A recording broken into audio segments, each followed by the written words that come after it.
नमस्कार दोस्तों, स्वागत है आपका विस्परिंग नाइट्स चैनल पर, जहां कहानियां बोलती हैं और सपने सुनाई देते हैं। आज की कहानी का नाम है रामू की सुनहरी फसल। अगर आपको हमारी कहानियां पसंद आएं, तो नमस्कार चैनल को दोस्तों। सब्सक्राइब, आज मैं लाइक और आपको एक शेयर ऐसे जरूर करें। किसान की कहानी तो सुनाने जा चलिए रहा हूँ शुरू करते जिसकी हैं आज जिंदगी की एक कहानी। मामूली खेत से शुरू होकर पूरे गांव की मिसाल बन गई। कहानी है बिहार के छोटे से गांव सोनापुर की और किसान का नाम था रामू। हर सुबह सूरज की पहली किरण के साथ रामू अपने खेत की मिट्टी को छूता और मुस्कुराता था। माँ धरती, आज फिर तेरे नाम पर मेहनत करूंगा, ये उसका रोज का प्रण था।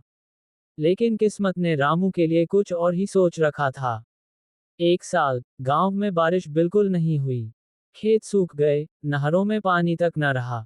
गांव के ज्यादातर किसान शहर भाग गए मजदूरी करने। पर रामू ने कहा, धरती माँ को यूं छोड़कर नहीं जाऊंगा। कुछ न कुछ उपाय तो होगा।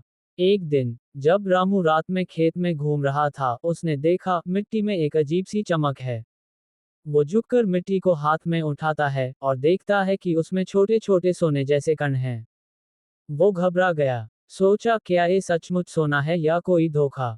अगले दिन वो गांव के बूढ़े किसान हरिया काका के पास गया। काका ने मुस्कुराते हुए कहा, अरे रामू, वो सोना नहीं, तेरे खेत की मिट्टी में सुनहरी फसल का संकेत है। वो मिट्टी जैविक खेती के लिए सबसे बढ़िया है। अगर तू केमिकल छोड़ दे और प्राकृतिक तरीके अपनाए, तो तेरी जमीन सोने जैसी फसल देगी। रामू ने उसी दिन से केमिकल खाद छोड़ दिए। उसने गोबर, नीम और गौमूत्र से जैविक खाद बनाना शुरू किया। शुरुआत में गांव वाले हंसे। देखो देखो, पागल रामू अब गोबर से खेती करेगा। पर 3 महीने बाद जब फसल उगी, तो पूरा गांव दंग रह गया। धान के दाने चमक रहे थे, मानो सोने की बालियां हों। रामू ने उस साल दोगुनी पैदावार की। धीरे धीरे उसने गांव के बाकी किसानों को भी सिखाया कि मिट्टी को दवा नहीं, प्यार चाहिए। उसकी मेहनत और लगन से सोनापुर गांव जैविक खेती का केंद्र बन गया।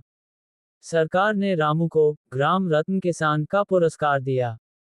धीरे स्वर में नरेटर, आज भी जब कोई सोनापुर जाता है, तो वहां के बच्चे कहते हैं, वो देखो, रामू चाचा का खेत।